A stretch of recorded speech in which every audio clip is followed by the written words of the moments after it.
চোখ রাখবো আবহাওয়ার খবরের দিকে। দোলের মাঝেই রাজ্যে ফের বৃষ্টির পূর্বাভাস।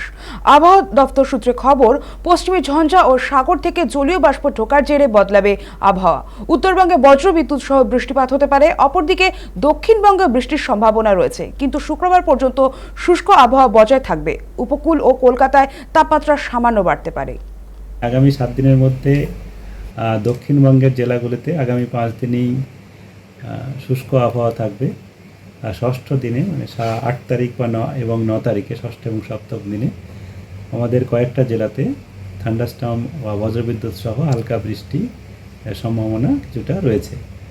মূলত 8 তারিখে যেটা রয়েছে সেটা হচ্ছে আমাদের ঝাড়গ্রাম, পূর্ব পশ্চিম মেদিনীপুর।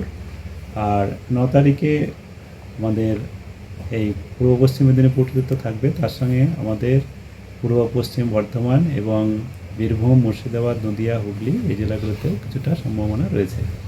এই 4 তারিখ থেকে 7 তারিখ পর্যন্ত উত্তরবঙ্গেও শুষ্ক আবহাওয়া থাকার সম্ভাবনাই বেশি। 8 তারিখে হালকা বৃষ্টিপাতের সম্ভাবনা রয়েছে দার্জিলিং, কালিম্পং, জলপাইগুড়ি, এবং 9 তারিখেও সম্ভাবনা রয়েছে উপরের 5টি জেলায়। আর তাপমাত্রা যেটা হয়েছে, দিনের তাপমাত্রা এখন খুব বেশি তারতম্য হবে না, তবে সামান্য একটু যেটা আমাদের এখন সিজনাল বাড়ে সেরকমই বাড়ার দিকেই থাকবে, তবে খুব বেশি তারতম্য হওয়ার সম্ভাবনা নেই।